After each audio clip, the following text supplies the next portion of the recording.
do the sauterne first.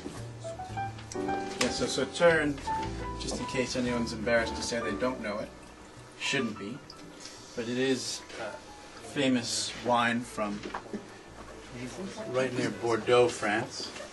It's a wine that employs a particular method of concentrating the sugars in the grape. The grape is attacked by a mold, a rot, called botrytis, which they call it a noble rot. We should let the wine expert talk about this, but so essentially that fungus kind of starts to rot the grape. The water in the grape is allowed to escape, and it concentrates the sugars. So it helps make a sweet wine, but it also adds a particular savory aspect to the wine that makes it really well balanced, because it has good acidity, it has concentration of sugars, and it has this kind of rich, savory aspect to it. So it's got almost every flavor profile you can imagine all at once. It makes obviously some of the most famous, Sauterne Chateau Cam is considered one of the greatest wines in the world. I get people asking me all the time, what cask did it come from? And I did some checking. Chateau Rayne-Vigneau is the Sauterne. It wasn't UCAM. Those barrels are a little expensive. I'm going to talk about barrels here in just a bit. You'll see what I'm talking about. Anyway, so the distillation now continues. We go through these condenser. This is an old-fashioned condenser. It's a big tub of cold water with what we call the worm inside, the copper pipe where the steam is coming out, going through. And now it's going to go through a very important device called the spirit safe. This is where the stillman now applies his skill. He's watching this distillation happen. As the alcohol is coming out, what he's doing is he's making measurements. And he's measuring viscosity, alcohol levels, clarity, all these different things that he's looking at, because at the beginning of your distillation, you have what we call the foreshots. Over here we call it the heads of distillation. In the foreshots, they tend to be very severe, heavy alcohols. And again, you don't want too much of that.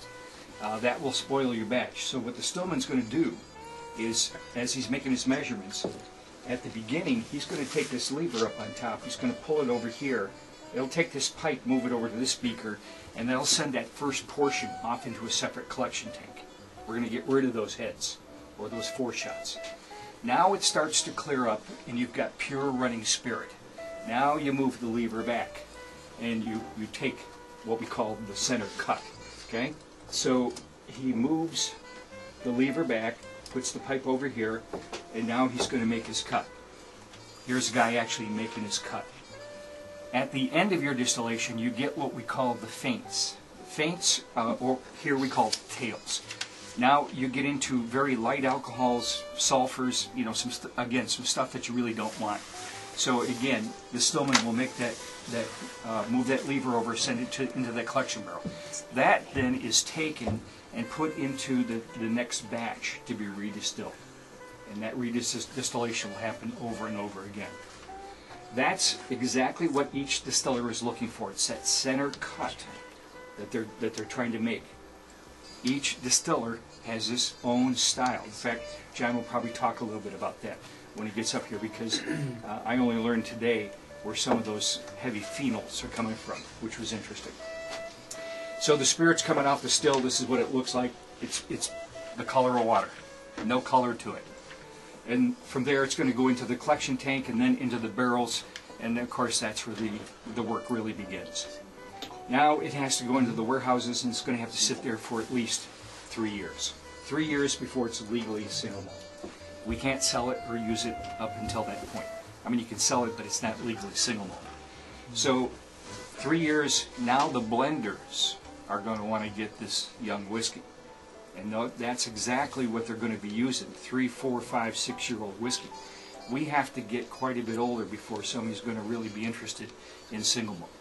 So you can see the investment here.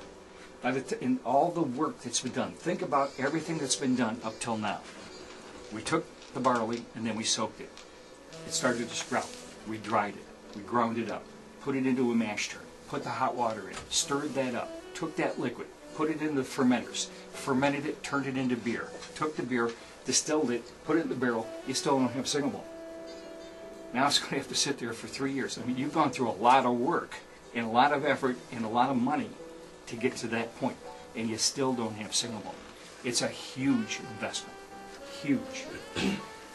So now these barrels are going to sit there, and they're going to go through this aging. And the aging process really is twofold. I mean, there's a couple of things that happen. You get oxidation, and you get evaporation. Oxidation in the barrel of whatever was in the barrel, because in order to age single malt, interesting enough, they're only going to use primarily used barrels.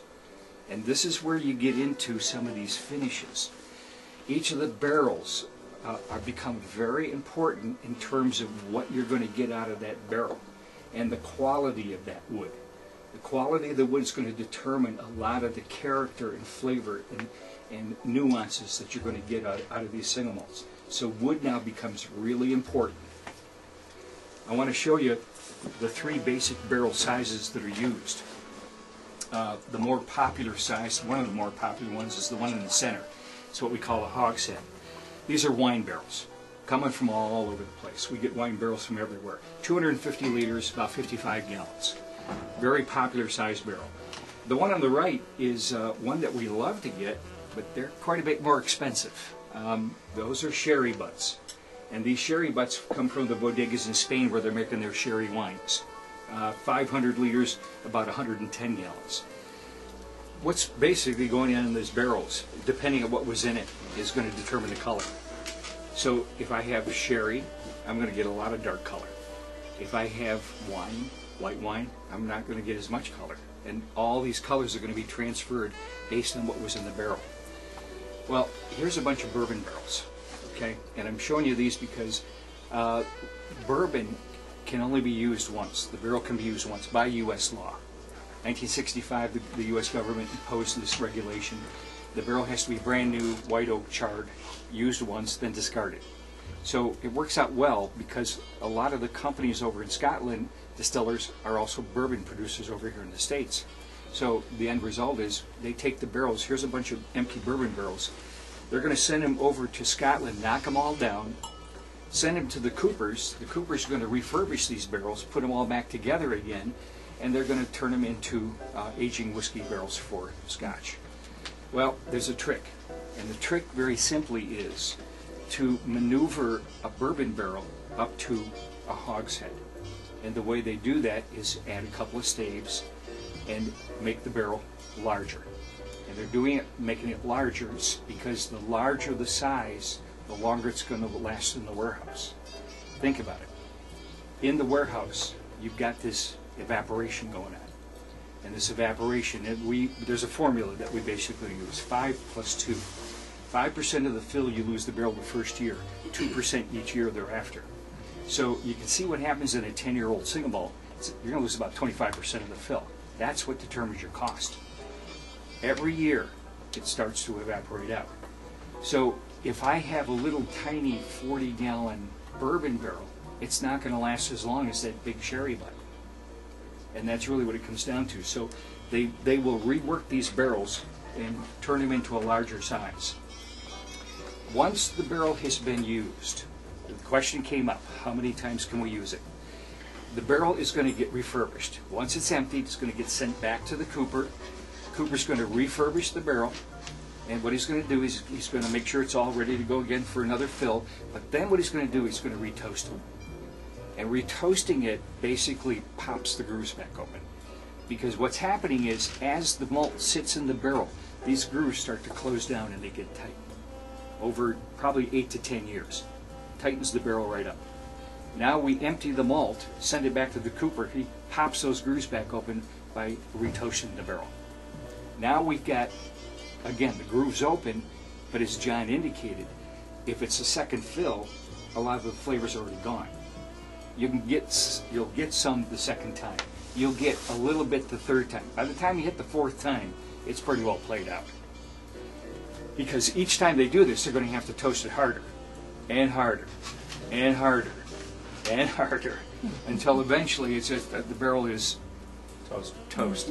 Sorry. I'm glad I didn't have to do it. Anyway, okay, so we tasted the Sauterne. Do we taste the port? Okay.